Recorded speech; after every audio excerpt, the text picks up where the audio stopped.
jumpa kembali di For Your Insight yang terus setia berkomitmen menghadirkan pembelajaran-pembelajaran yang bisa menolong Anda semua untuk bertumbuh secara rohani. Saya senang sekali melihat engagement dari pembelajar For Your Insight yang terus mengikuti hal-hal yang sudah dibagikan dan bahkan menginspirasi kami untuk bisa terus belajar dan berbagi. Tentu saja bersama saya Okina Tambunan dan saya tidak sendiri, masih bersama Pastor Evelyn Nadeak. Halo Pastor Eve. Hai Okina. Bagaimana minggunya? Oh, very exciting. Exciting ya, wah. Karena memang banyak hal yang terjadi sih. Dalam beberapa waktu ini ya. Pertama, beberapa seminggu setelah kita melewati sebuah event Hari Kasih Sayang. Lalu juga itu juga sebuah milestone ya buat kehidupan Pastor Eve sendiri. Right. Karena juga ada perpindahan. Lalu juga kita baru selesai melakukan pesta demokrasi juga di negara kita. Jadi kita sama-sama voting ya Pastor. Kita sama-sama voting. Udah hilang aja buktinya. Tapi kita mendukung kemajuan negara kita dan program-program yang sudah disajikan oleh pemerintah. Oh tidak, kita tidak golput. Walaupun saya menggunakan KTP luar daerah bisa diproses dan tetap ikut pemilu dengan baik. Good. Lalu apalagi Pastor highlight dalam 1 minggu, jadi juga pembelajar bisa mendengar ya, karena kan kita menayangkan itu bisa 3 minggu atau 1 bulan dari episode-episode yang lalu ya, jadi teman-teman juga bisa terupdate dengan kabar Pastor, kabar saya juga ya, jadi ya silakan Pastor berbagi. Ya kita waktu minggu pemilu itu juga kan itu minggu kuliah ya. So we were studying and salah satu mata kuliah yang juga cukup menarik buat saya adalah pendidikan Kristen. Ya, puji Tuhan dosen kita luar biasa dan sangat menggugah gitu ya. Satu kali di salah satu sesi memang sengaja diselesaikan lebih cepat, cuman ya apa yang beliau sampaikan sangat mengusik hati gitu ya. Bahwa peran serta kita sebagai pendidik ya untuk hadir bagi generasi muda dan bahwa rumah adalah ruang kelas yang pertama gitu ya. Hal-hal itu yang sudah saya yakini gitu. Cuman mendengar bahwa hal itu disampaikan dari mulut orang lain ya. Dalam hal ini dari dosen kita itu mengkonfirmasi value yang saya yakini selama ini gitu loh. Dan bahkan bikin terbakar lagi gitu ya untuk berdiri buat generasi muda. Dan memang merupakan sebuah kebahagiaan juga Pastor kalau bisa bertemu dengan orang yang satu value ya ternyata. Bahwa ternyata ada orang juga yang mengadopsi hal yang kita lakukan, kita emban. Kita kan sama-sama suka melihat peluang dan menjadikan peluang itu sebagai apa istilahnya teachable moment. Dan ternyata dosen kita pun juga seperti itu. Seperti itu mengajarkan hal yang sama. Jadi semakin meyakinkan kita nggak boleh tuh ada satu waktu terbuang dengan sia-sia atau kesempatan, occasion atau kejadian. Tapi ruang kelas itu everywhere gitu. Dan benar beberapa waktu kemudian ternyata kita langsung mendapatkan sebuah pembelajaran, yaitu pembelajaran macam-macam untuk Pastor, kerjasama lalu saling bertolong-tolongan menanggung beban juga lalu apalagi ya yang kita bisa pelajari. Jadi kita ada sebuah kejadian ya Pastor, salah satu saudara kami di dalam komunitas gereja mengalami kecelakaan. Pada hari di mana pagi itu kita melangsungkan ibadah. Ini baru sekali nih fresh. Dan setelah beberapa hari kita menyelesaikan pembelajaran mengenai yang tadi ya, mengenai sekolah menjadi seorang pendidik. Belajar dari sekolah kehidupan.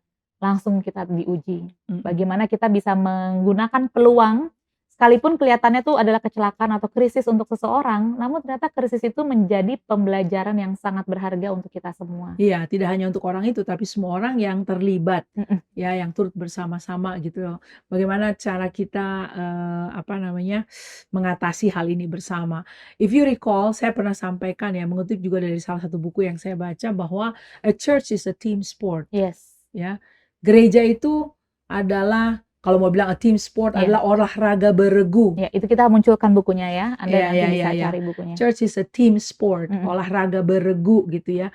Jadi ya juga memang dalam di tengah kejadian itu pada saat semua sudah terhandle ya, semua sudah terhandle ya kita duduk sambil makan siang ya.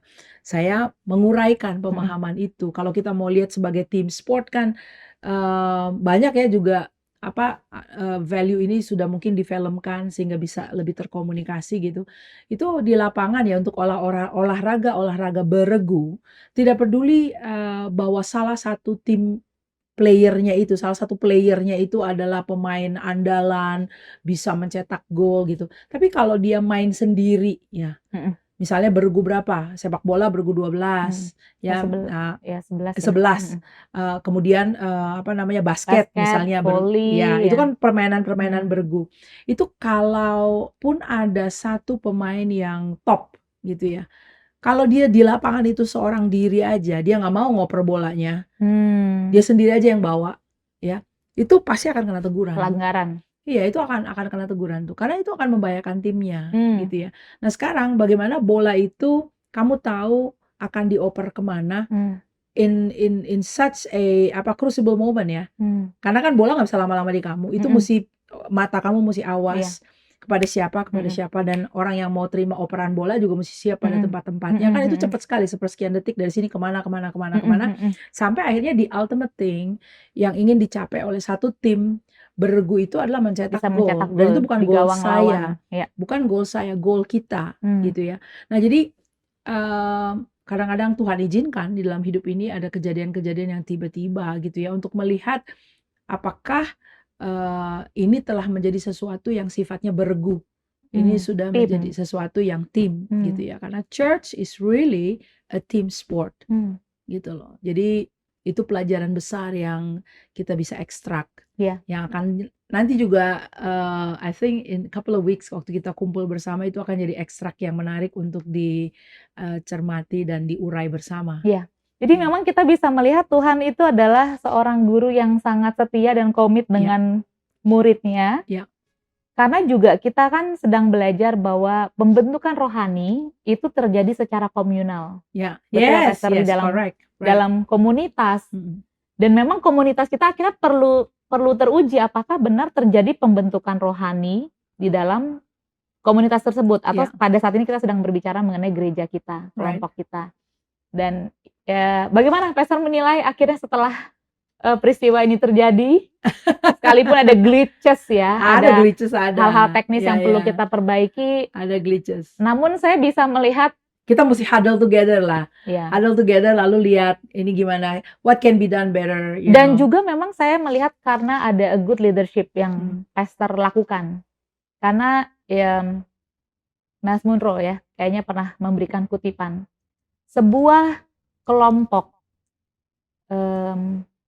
singa yang dipimpin oleh domba. seekor domba itu akan kalah dengan sekelompok domba yang dipimpin oleh singa.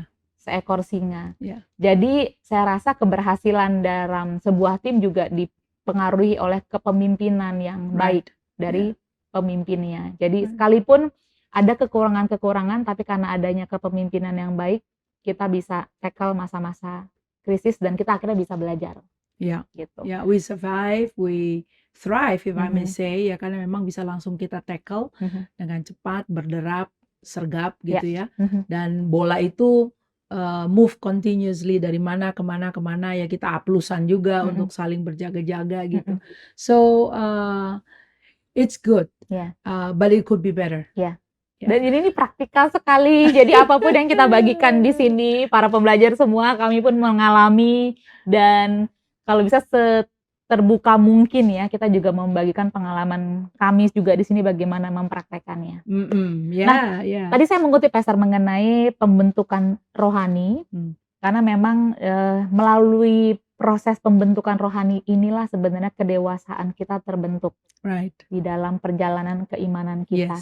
Yes. Kita mau coba perdalam ya Pastor di bagian ini supaya pembentukan rohani atau spiritual formation atau pertumbuhan rohani, ya orang bisa pakai istilah bermacam-macam, ini bisa tampak nyata dan real dan praktikal untuk bisa dilakukan. Menurut Pastor If, apa area yang bisa kita tambahkan juga kepada para pembelajar supaya pembentukan rohani kita semakin nyata progresnya di tahun ini?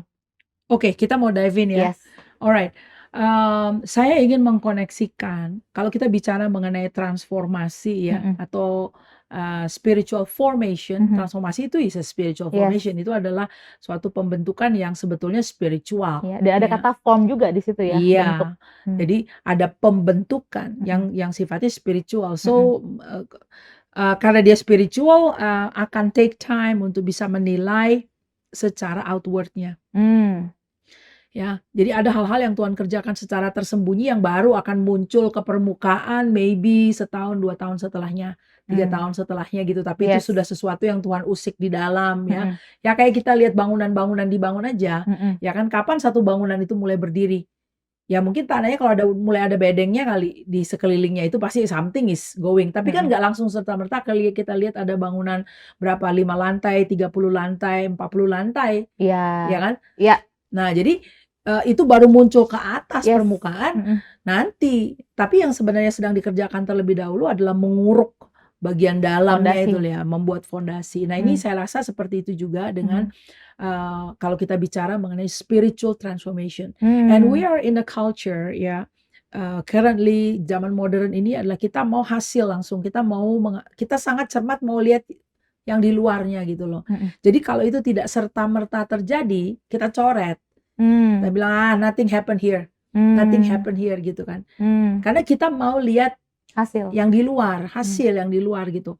Nah, makanya Tuhan secara cermat mengatakan di dalam Yesaya pasal 55, "Look, I am doing a new thing among you, and it's growing now." Ya, itu sedang bertumbuh sekarang dalam versi bahasa Inggris. Don't you perceive it? Tidakkah kamu melihat? Nah, waktu itu saya cermati ini dengan berpikir bahwa wow, don't you perceive it? Ya mungkin saya mau mulai dari situ ya. Yes. Artinya untuk sesuatu, kalau kita mau inline, mau engage atau mau dance along dengan Tuhan, atau setidaknya menjadi seseorang yang bisa menjadi pendamping dari seseorang yang sedang diolah, ditangani oleh Tuhan, kita perlu cermat untuk memahami bahwa melihat hal-hal yang tidak kelihatan. Itu gimana tuh ya? Karena akhirnya Tuhan harus bilang, I am doing, berarti kan ada proses yang sedang terjadi, sedang tumbuh loh katanya loh. Don't you perceive it? Ya, jadi kuncinya itu pada apanya? Pada perceiving. Pada perceiving. Ya, perceive ini nggak ada dalam bahasa Indonesia loh, Pastor. Ya, tidakkah kamu bisa diterjemahkan melihat? Tidakkah kamu melihat kan gitu kan? Tidak kamu menangkap, tidakkah kamu memahami? Memahami, ya kan? Karena ini spiritual insight jadinya yang dibutuhkan gitu loh.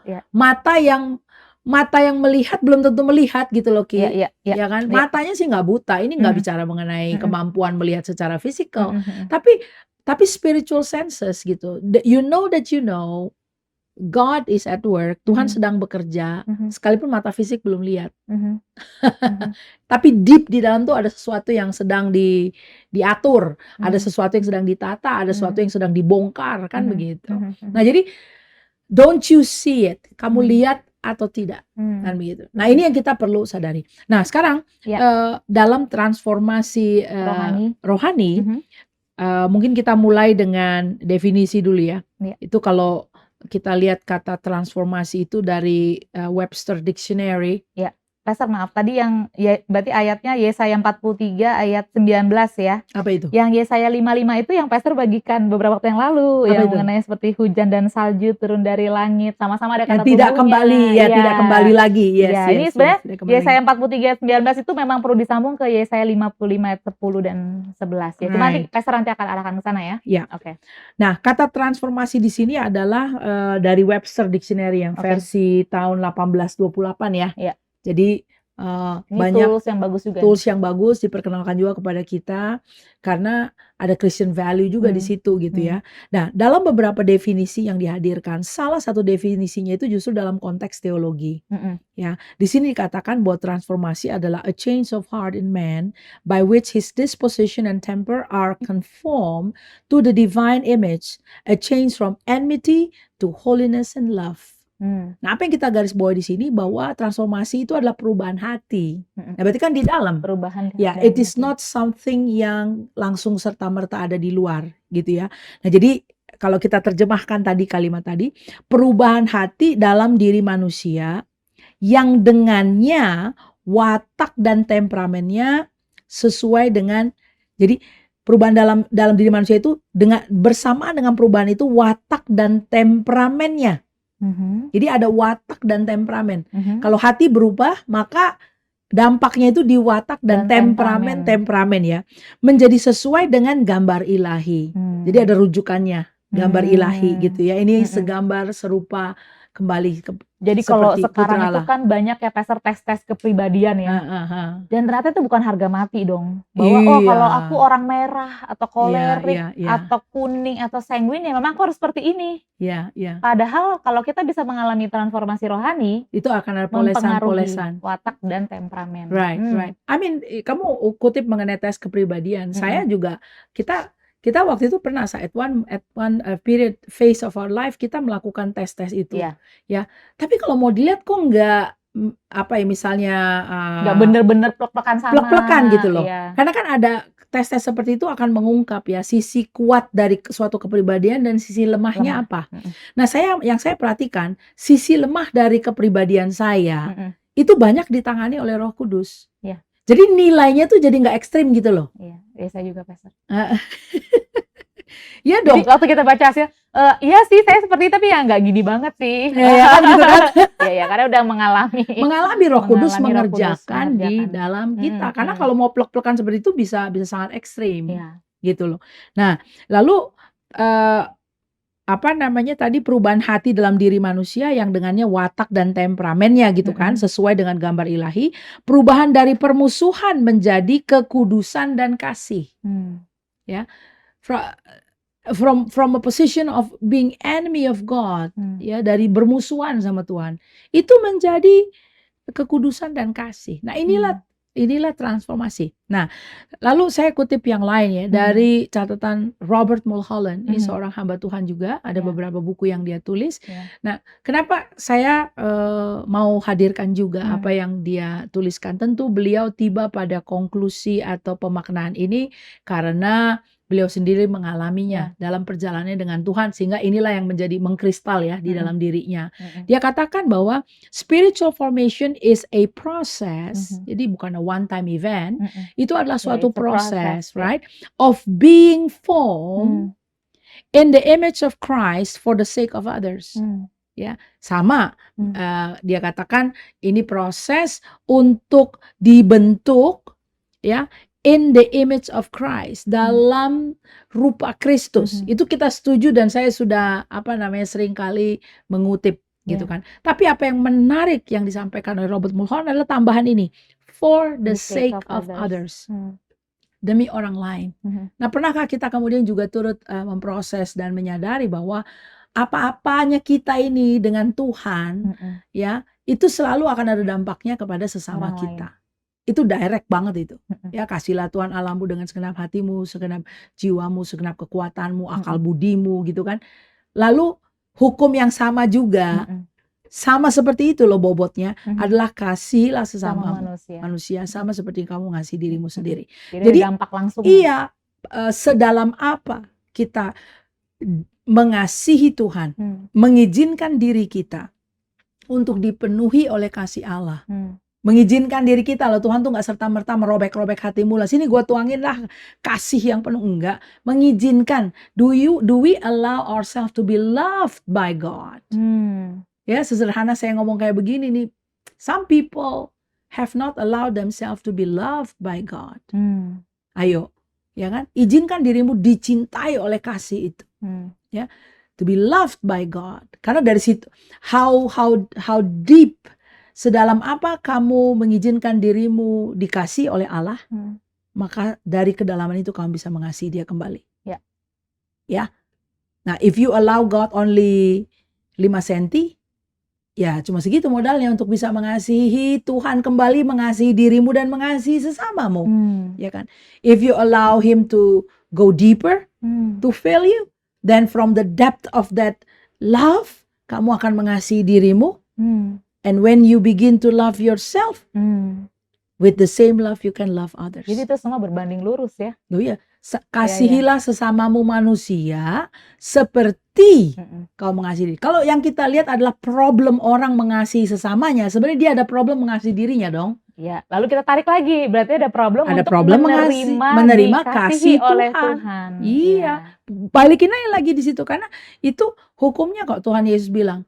Kasihilah Tuhan Allahmu dengan segala. Jadi kita lihat ujungnya ini kan yang sering kali lebih mudah untuk dinilai. Are we good at loving others? Ya, are we good at loving others? Ya kan? Nah, if we're not good at loving others, that's an indicator of us being not good of loving ourselves. And tarik mundur lagi. Yeah. How are we in our love? In accepting the love of God? Apakah mulai kering? Ya kan? Sehingga kita ada kesulitan nih mengasihi diri kita. Karena kesulitan mengasihi diri kita, makanya kita juga sulit mengasihi orang lain. Kan gitu aja caranya, mudah. Jadi kalau orang berkata, gue gak masalah kok ngasihi diriku, kan gue cuma masalah sama lu aja. Aku cuma masalah sama kamu tuh. Are you sure? Orang firman Tuhan bilang, kasihlah sesamamu seperti kamu mengasihi dirimu. Dalam kadar yang sama kamu mengasihi dirimu, ya kadar itulah yang kamu kasih kepada sesamamu. Dan kadar itu pula sebetulnya, dari kadar itu pula kedalaman kasihmu kepada Tuhan. Jadi ini sebenarnya ujian kasih nih kan.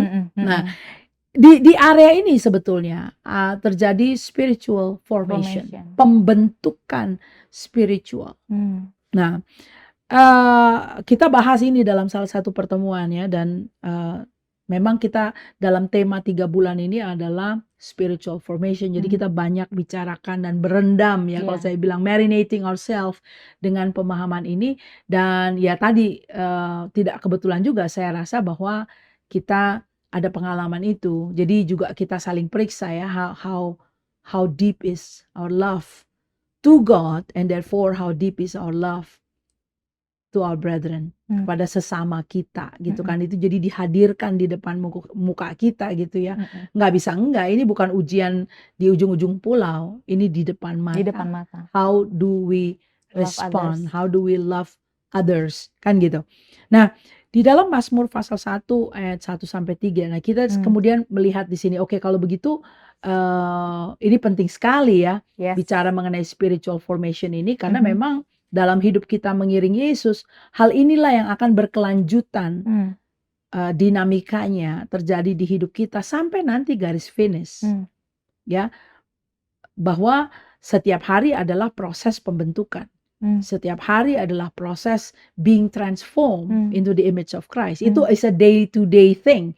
Jadi nggak kayak oke, kita masuk kelas lalu nanti ada hari libur, tanggal merah ya kan. Oh, lagi ada ujian di sekolah untuk kelas kakak-kakak yang besar, jadi adik-adik boleh diliburkan. Nggak ada. Terus kalau sekolah itu emang jam belajarnya udah ada dari jam 7 sampai jam 2 siang gitu misalnya. Setelah itu nggak sekolah lagi. Betul. Tapi sekolah kehidupan nggak seperti nggak itu ya? Begitu, ini jalan terus ya kan. Nah, sekarang kita lihat, jadi ada elemen, dan ini kita mesti hadirkan ya. Tentu ada cara-cara yang lain Tuhan menangani, tapi kali ini karena kita juga di LBC, kita sedang di dalam season di mana kita membaca Alkitab, peran serta firman Tuhan di dalam proses tersebut. Ya, because the Word of God plays an important aspect, an important role, punya peranan sangat penting dalam terjadinya transformasi rohani, dalam terjadinya spiritual formation. Ada peran serta firman yang sangat penting di sana. Nah, saya mau hadirkan ini, Mazmur 1 ayat 1 sampai 3. Okina boleh baca enggak? Berbahagialah orang yang tidak berjalan menurut ajakan orang fasik, yang tidak berdiri di jalan orang berdosa, dan yang tidak duduk di komplotan pencemooh. Oh, bilangnya komplotan ya, TB2 ya. Tetapi yang kesukaannya ialah Taurat Tuhan, dan yang merenungkan Taurat itu siang dan malam. Ia seperti pohon yang ditanam di tepi aliran air, yang menghasilkan buahnya pada musimnya, tidak pernah layu daunnya, apa saja yang dilakukannya berhasil. Amen. Nah, ada satu kata penting di sini yang kita lihat ya, kata kesukaannya Taurat Tuhan dan yang merenungkan. Ya, merenungkan. Taurat itu siang dan malam. Hmm. Ya, kita garis bawahi kata merenungkan, lalu kita lihat apa dampak perenungan Taurat Tuhan. Ayat 3-nya tuh ya, dampaknya ya, Ya. produknya. Dia suka sama Taurat Tuhan, lalu dia renungkan Taurat Tuhan.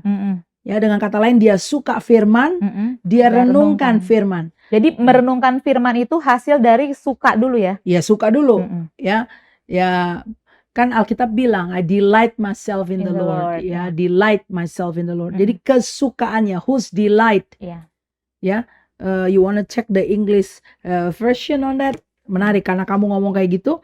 Karena soft and pliable itu ya? Iya, soft and pliable itu kata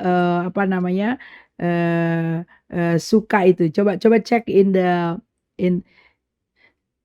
ini bisa aja kita terinterupsi seperti ini loh. Nah, jadi ya kita jangan buru-buru juga kita ini. Cari bahasa asingnya dulu ya.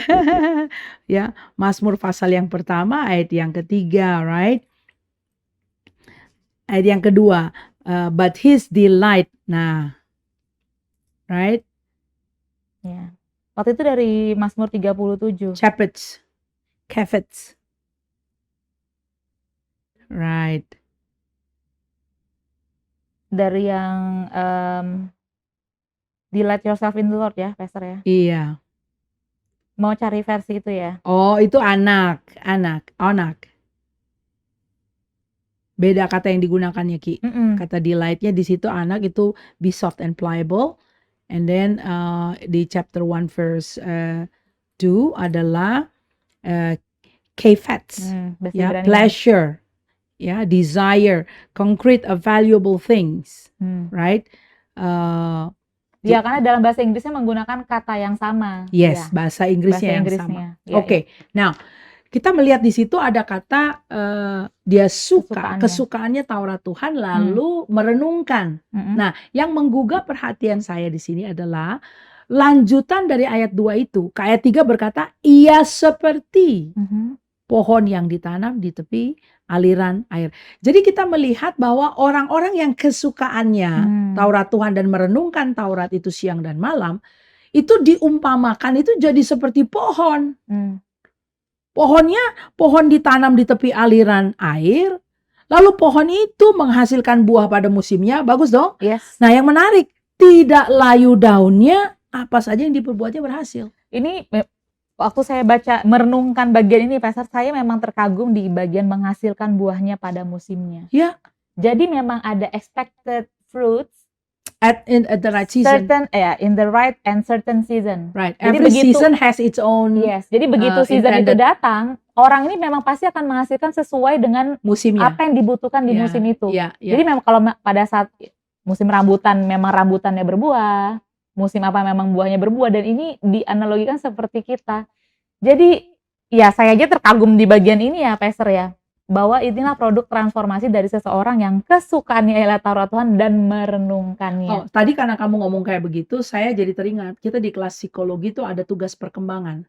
Setiap fase kehidupan tuh punya tugas perkembangan. Jadi nggak ada yang delay. Ya, ini teorinya Erik Erikson, teori perkembangan. Ya. Jadi kalau dikatakan setiap musim menghasilkan buahnya, so that means every season itu ada intended glory. Misalnya waktu kamu lagi remaja, waktu kamu kemudian masuk ke dewasa muda, waktu kamu bekerja, itu ada intended glory. Ada tugas-tugas perkembangan yang memang perlu dicapai di usia-usia itu. Karena orang tuh dalam psikologi aja kalau kita kemudian tidak tugas-tugas perkembangan tuh nggak diselesaikan, tidak mengikuti perkembangan usia, maka usia bisa bertambah, tapi ada yang ketinggalan nih. Ada yang ketinggalan jadi masalah. Nah, ini yang bergulung menjadi masalah kan gitu. Nah, di dalam Tuhan seharusnya setiap musim kehidupan itu has its own glory kan sebenarnya kan. Ada tugas-tugas ilahi yang mestinya yang kita perlu musim itu kalau cakap untuk wujudkan gitu. Jadi nggak nanti kemudian akhirnya dia menikah, lalu menikah kayak menyesal gitu. Ya enaknya kalau lajang ya masih bisa bebas ya melayani Tuhan. Loh, maksudnya gimana? Kamu waktu lajang kamu ngapain? Iya, nggak dia happy, nggak mikir bagaimana untuk turut juga melayani. Terus kemudian waktu menikah kan udah ada tanggung jawab, melayani juga. Tapi you know the dynamic change. Tidak gitu mengikuti ya. Nah, kalau itu tidak kita cermati, maka musim-musim hidupnya jadi nggak bijak kan, tidak Jadi mungkin menghasilkan buah. kalau versinya For Your Insight, yang menghasilkan buah sesuai dengan musim-musim kehidupannya. Iya, Ya. yes, yes, Jadi kalau yes. misalnya musim kehidupan single lajang, Anda menghasilkan buah sesuai dengan musim itu, masuk ke perkawinan, Nggak ada lalu penyesalan, ya, you're happy. dan nggak ketinggalan, Pastor. Jadi kayak Heeh. kesannya, aduh ketinggalan banget ya, stunting ya istilahnya ya. Karena terlambat, jadi Right. PR-nya jadinya numpuk untuk Hmm. dikerjakan dan dikejar. Dan sebetulnya kan juga kalau kita bicara spiritual formation, kita bicara mengenai manusia roh kita yang diubahkan, berarti kan dia bertumbuh. Mm-mm. Ada stages-nya nggak? Iya. Ya adalah gitu loh. Sama seperti manusia fisik kita adalah. Kalau kita lihat anak umur 3 tahun, 4 tahun, harusnya bisa apa? Iya. Bukan karena mau membanding-bandingkan sama anak lain. Nggak bisa juga bilang, anak lain umur 3 tahun udah bisa gitu. Itu umur 4 tahun udah bisa gitu. Kok anak gua nggak bisa kayak gitu? Ya bukan juga, tapi kan ada yang umum gitu ya. Ya, Ada yang ada umum yang bahwa umum. secara umum Mm-mm. anak umur 3 tahun apa yang dia mampu Sudah, lakukan. ya. Secara umum anak umur 4 tahun bisanya apa. Secara itu ada secara umum. Jadi memang itu yang menjadi kesepakatan bersama juga karena sudah diteliti Ya. pada usia-usia itu gitu loh. Nah, tidakkah demikian untuk spiritual growth? Bukannya kita mau patok-patok orang, Ya. sedangkan Paulus aja berkata di dalam suratnya, Mm-mm. menurut ukuran waktu. Loh, berarti kan ada garis waktu. Bukannya kalau kita ngukur anak-anak kita ya zaman anak-anak kecil gitu, dia masih usia TK sampai SD tuh, kalau anak-anak di apa ya di Amerika itu mereka orang tua keluarga ya suka anaknya umur apa mau lihat tingginya berapa sekarang kamu. Ya dia mepet ke tembok, nah itu digarisin di tembok. Tinggi, berat badan, kemampuan gitu kan. apa membaca, menulis. Iya, dan itu menurut ukuran waktu. Menurut ukuran ya, waktu umur segini usianya. naik lo tingginya lo, kamu naik berapa senti gitu. Nah, Paulus katakan kepada jemaat Tuhan, menurut ukuran waktu kamu ini mestinya udah jadi pengajar. Nah, kenapa dia bisa tulis begitu? Karena pada musim itu, artinya at that stage of atau in that timeline, pada garis waktu, ya, your growth itu secara rohani seharusnya bikin kamu tuh bisa mengajar kepada orang Kristen yang lebih muda. Iya. Makanan keras lah yang aku harus berikan pada kamu, tapi enggak loh. Kamu masih minum susu. Ya kan? Aku nggak bisa ngomong sama kamu hal-hal yang lebih lagi gitu. Nah, jadi even Paulus menyatakan di dalam suratnya kesulitan untuk bisa menyampaikan apa yang menjadi porsi pengajaran karena memang tidak siap gitu loh. Ada ukuran waktu. Nah, ini kita lihat tadi menghasilkan buahnya pada musimnya dan bisa ini dia ditanam di tepi aliran air, dia menghasilkan buahnya pada musimnya. Jadi setiap garis waktu tuh ada intended glory-nya tercapai. Jadi bayangkan gitu kan? Pastor, kalau kesukaannya ialah Taurat Tuhan dan merenungkan Taurat itu siang dan malam sudah dilakukan sejak usia dini, wah memang dia akan mengikuti sekali sesuai dengan usia perkembangannya ya. Kalau orang tua bisa memahami ini. Nah, yang kita perlu cermati adalah bagi kita yang saat ini di LBC sedang dalam perjalanan membaca Alkitab ya. Tahun lalu, tahun 2023 kita juga sudah lakukan secara komunitas. We read the whole Bible chronologically. Lalu tahun ini juga kita membaca. Nah, saya bagikan nanti juga kita akan dalami ya dalam apa serial ini bahwa bagaimana teknik membaca Alkitab juga ya. Jadi tidak serta-merta mau kita selesaikan aja, yang penting selesai gitu. Lalu ditanya, jadi bagaimana pembacaan Alkitab? Oh, sudah selesai. Tapi aku gak dapat apa-apa ya. Kok bisa membaca Alkitab? Kan memang membaca saja. Iya. Nah, sementara di sini dikatakan orang yang suka Taurat Tuhan, yang merenungkan Taurat itu siang dan malam, ia seperti pohon yang ditanam di tepi aliran air. Berarti kan ada dampak. Orang yang seperti ini kan adalah hasil, kalau saya bilang is the product dari seseorang yang kesukaannya Taurat Tuhan, yang merenungkan Taurat itu siang dan malam. Hasilnya seperti ini. Nah, kalau kamu hasilnya tidak seperti ini and yet you have a Bible at home, kan gitu dong. Ini isunya berarti bukan mengenai kamu punya Alkitab atau nggak punya Alkitab. Kamu bisa baca atau tidak bisa baca. Bukan mengenai bisa baca atau nggak bisa baca. Atau mungkin Alkitab gue kurang keren, saya mesti beli Alkitab studi. Oh, bahasa Indonesia kurang keren, aku mesti beli Alkitab bahasa Inggris. Oke, Alkitab bahasa Inggris bahasa apa ya? KJV kah, NKJV kah, atau NIV kah? Udah pusing gitu, NLT kah? Apa nih versinya? Oh, studi Bible barangkali ya, Alkitab. Ya kita mau koleksi. Nah, oke. kalau mampu silahkan loh, saya dorong loh kawan-kawan, apalagi kalau Alkitab udah lusuh-lusuh ya, itu udah waktunya gantilah, belilah Alkitab yang baru nggak apa-apa. Jangan Alkitab sampai keriting-keriting gitu kan. Bukan dibuang juga yang udah keriting itu, simpan baik-baik. Selalu kita bisa rujuk ke sana. Tapi nggak usah harus dipaksakan mau pakai yang udah keriting dan lusuh. Maksudnya keriting itu bagaimana ya, Pastor? Keriting maksudnya gini loh, ujung-ujungnya itu kayak ada di perm gitu loh. Di ujungnya Oh. di sini nih udah ngeringkel, Iya, ya itu iya. keriting Alkitabnya udah lusuh gitu. Iya, Ada kan iya. yang kayak gitu kelipet-lipet gitu loh. Mhm. Belum pernah lihat Alkitab keriting ya? Iya. Kan kita udah ketemu kemarin itu. Menguning. Menguning juga Menguning, boleh. ya. Nah, kalau memang udah begitu, ya belilah. Copot jilitannya. Iya, kalau dijilid bisa jilid ulang. Tapi kalau udah kayak gitu terus robek-robek, kita beli yang baru nggak masalah gitu kan. Nah, tapi again, ini bukan mengenai punya Alkitab atau nggak punya, mau berapa versi. No. Tapi yang perlu kita cermati adalah kata merenungkan. Ini bukan bilang membaca loh. Merenungkan. So, merenungkan macam apa? Kan gitu dong pertanyaannya. Merenungkan macam apa yang bisa membuat seorang percaya bisa jadi seperti pohon yang ditanam di tepi aliran air, yang menghasilkan buahnya pada musimnya, tuh nggak stunting dia, ya kan? Lalu kemudian daunnya juga nggak pernah layu, dan apa saja yang dia perbuatnya berhasil. Oke, berarti ini kan ada 2 faktor ya, Pastor. Yang pertama kesukaan. Nah, ini kita nggak bisa mengajar nih kalau kesukaan ya. Itu memang harus timbul sendiri, gairah dan appetite. Dan itu. kalau kamu sehat, pasti kamu ada gairah dengan firman. Kalau misalnya kurang bergairah dengan firman, something is wrong. Biasanya ada kalau misalnya kita udah kurang bergairah makan tuh dikasih vitamin-vitamin tambahan supaya anak saya ada gairah. Itu indikasi apa coba kalau nggak bergairah makan? Nggak sehat. Nah, itu dia. Iya, kan anak kecil aja ada GTM, gerakan tutup mulut. Nah, ini juga ada gerakan tutup mata juga dari Alkitab ya. Ada gerakan tutup mata. Ada GTM tutup mulut ya, GTM. Kalau dikasih makan gitu. Harley juga GTM. Tadi pagi ada GTM. Nah, Harley ini teman-teman pembelajar supaya nggak ketakut gitu loh, Pastor. Siapa Harley yang tinggal bersama dengan seorang Pastor I? Dia ada GTM. Harley ini makhluk berkaki 4 ya, Pastor. Bulunya banyak. Pirang. Dia pecampuran ras apa ya? Dia juga suka ada GTM-nya sih, dan biasanya kalau GTM tuh karena agak mules perutnya. Ya, jadi memang itu indikasi ya. Kalau GTM tuh gerakan apa, tutup mulut ya? Pokoknya nggak selera makan, itu sebetulnya adalah indikasi kurang sehat. Jadi coba cek, kan di sini bilang kesukaannya Taurat Tuhan. Kalau kita lihat Alkitab tuh nggak selera, mau baca Alkitab tuh nggak selera gitu. Gejala kurang sehat rohani. Itu apa tuh? Mesti dilihat lagi, diperiksa dalamnya tuh kenapa. Cuma saya kurang setuju nih, Pastor, kalau misalnya ada orang Kristen kena gejala GTM ini. Biasanya anak kecil kalau GTM tuh orang tuanya akan melakukan cara-cara kreatif ya. Misalnya sendok makannya mungkin dijadikan pesawat-pesawatan. Gitu.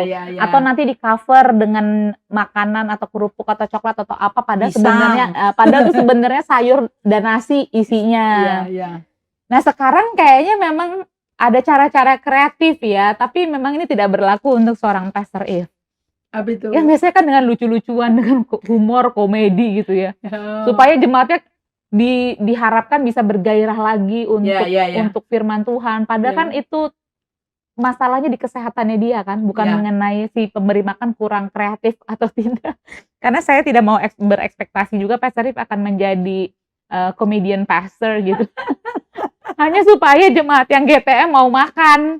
Jangan ya, Pastor ya? Iya, saya paham. Ada juga hamba Tuhan memang katakan seperti itu, dan saya sangat-sangat setuju ya. Karena anak kecil, kalau kita mau supaya anak kecil itu makan, menyiasatinya, ya saya juga pernah lakukan itu dengan satu anak kecil. Ya kita harus lucu-lucuan. Dan di children church oke lah. Di children church boleh. itu oke. Itu namanya menggemaskan. Ya, nah, tapi kalau udah mengenaskan itu adalah kalau umur 30 mau makan pun harus di nangning nong gitu. Harus dilucu-lucuin. Gembalanya perlu jokes dulu di awal, kasih tebak-tebakan receh.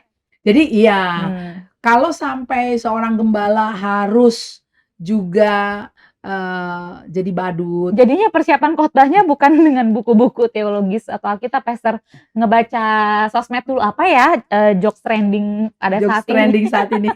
Hanya supaya bisa kira-kira jemaat saya mau bergairah Supaya nggak ya? brokoli bisa masuk kan gitu, supaya Heeh. daging ayam bisa masuk nih. Iya. Ya coba kita cari dulu joke-nya. Karena ini memang, ini faktor penting sih, kalau dia udah nggak punya appetite dan tidak suka dengan Taurat Firman Tuhan, gimana dia bisa Dia mau ke tahap merenungkan. kedua ya, Ya. merenungkan. Nah Jadi itu yang pertama nih kesukaan. heeh. Ya. Jadi kita mau melihat tadi saya runut lagi ya supaya kita juga melihat gambaran strukturnya bahwa spiritual transformation itu atau spiritual formation, pembentukan itu menjadi serupa dengan Kristus, itu adalah proses yang terjadi di dalam. Ya kan? Proses itu terjadinya di dalam. Nah, firman Tuhan sangat berperan kunci. Karena tadi kita lihat, ini ayatnya tadi kita baca, Mazmur pasal yang pertama ayat 1-3. Ia seperti pohon. Siapa yang seperti pohon? Siapa yang terus menghasilkan buahnya itu? Siapa yang daunnya tidak pernah layu? Siapa yang apapun dikerjakannya selalu berhasil dan beruntung? Siapa? Orang-orang yang kesukaannya Taurat Tuhan, yang merenungkan Taurat itu siang dan malam. Berarti ada peranan Taurat Tuhan yang kalau dicerna, itu saya bilang tadi kan di processing makanan ya, kalau dicerna dengan baik akan kemudian menumbuhkan seseorang seperti pohon ditanam di tepi aliran air.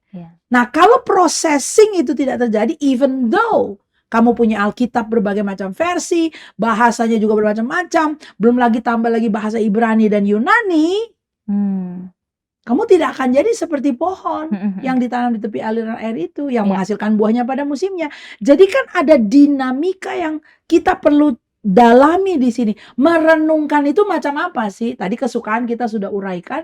Merenungkan macam apa yang bisa menghasilkan kualitas seperti itu. Ada orang bilang, saya baca loh Alkitab saya loh, Pak Sevrin loh. Ya, seperti berapa tahun lalu ada orang bilang, saya kelar baca Alkitab, tapi aku nggak dapat apa-apa. Terus, mungkin kalau mau sederhananya, kayak saya belikan aja deh. Saya berapa kali nabur Alkitab sama orang ya. Saya belikan Alkitab ini, saya belikan Alkitab ini. Lalu pertanyaannya, apakah dengan kita belikan orang Alkitab, langsung orang itu bisa kaya tiga? Bisa jadi kaya seperti tiga. pohon yang ditanam di tepi aliran air. Nah ini kita mesti breakdown dulu supaya kita jangan tiba-tiba kayak, gue beli Alkitab deh. Pas Evin, dia lagi pakai Alkitab apa? Nah, itu kalau sama saya Alkitabnya sama gembala atau sama bapak pendeta, ibu pendeta, nah saya bisa kayak gitu. Silakan kalau ada uang beli Alkitabmu. Tapi bukan karena mengoleksi Alkitab loh. Ini tidak terjadi karena kita koleksi Alkitab. Oke, Pastor. Ini supaya kita... Jadi kita wrap up dulu di situ ya. Supaya kita bisa mudah menyerap bagian ini, mungkin Pastor If boleh konklusikan nih. Sebelum kita ke merenungkan ya, kita akan sambung di episode berikutnya. Right.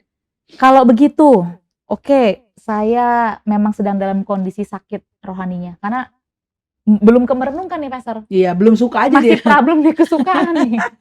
Kesukaan, Alkitab punya. Ini benar, Pastor, Alkitab sudah ada. Lalu apa lagi? Semua alat bantu udah ada gitu ya. Ada. Konkordansi ada. Apalagi namanya survei perjanjian lama ada. Survei perjanjian baru. Arkeologi ada. Lalu peta Alkitab ada. Teman gereja juga ada. Terus apalagi yang dibutuhkan ya? Kita tinggal di akses informasi yang ada, sudah apps tersedia. Sudah tersedia. Lalu bagaimana jadinya? Kendalanya memang di dalam kan? Iya, di dalam. Karena sama seperti tadi, orang kalau sampai tidak selera makan ada apa? Itu karena indikasi dari infeksi kah di dalam, ya kan? Makanya badannya agak anget, panas gitu loh. Mungkin ada infeksi atau apa. Jadi maksudnya gini, kalau sampai kau tidak kurang berselera, slow down and check, is there anything yang memberenggangkan hubungan kamu dengan Tuhan? Ya kan? Karena firman Tuhan berkata, bukannya Tuhan tuh nggak bisa dengar loh, telinganya bukannya nggak bisa dengar doamu, ya, tangannya bukannya kurang panjang untuk bisa menjangkau kamu, ya, Yesaya pasal yang ke-59. Tapi yang menjadi penghalang antara kamu dengan Tuhan itu adalah dosamu. Unconfessed dosa dan sin, kejahatan. ya, unconfessed sin, dosa yang tidak diakui, ya, yang kita brush it off, udah lewatin aja, begitu lewatin aja. Dosa-dosa seperti itu yang tidak diakui, itu bikin infeksi loh di dalam kita loh. Itu bikin kita jadi nggak selera sama firman Tuhan. Itu menarik, Pastor. Dosa yang tidak diakui. Iya. Berarti Ada apa dengan pengakuan itu? Karena pengakuan itu 1 Yohanes 1 Yes. ayat yang ke 9 berkata bahwa barang siapa yang mengaku dosanya, Allah kita adalah setia dan adil, maka Dia akan mengampuni kita dari segala kejahatan kita dan menyucikan kita dari segala kejahatan. Mengampuni apa yang kita akui dan menyucikan. Yes. Berarti Dia ambil guilty conscience itu dari dalam hati kita. Nah ini loh, conscience kita ini loh, kalau misalnya kita rasa aduh sama Tuhan tuh, ya kita jadi nggak selera lah sama firman-Nya gitu. Jadi dosa ada, tapi bagian pengakuan ini ya itu perlu, penting. ya. Dan pengakuan di situ ya, barang siapa yang mengakui, mengakui itu homologeo, berarti mengatakannya sama.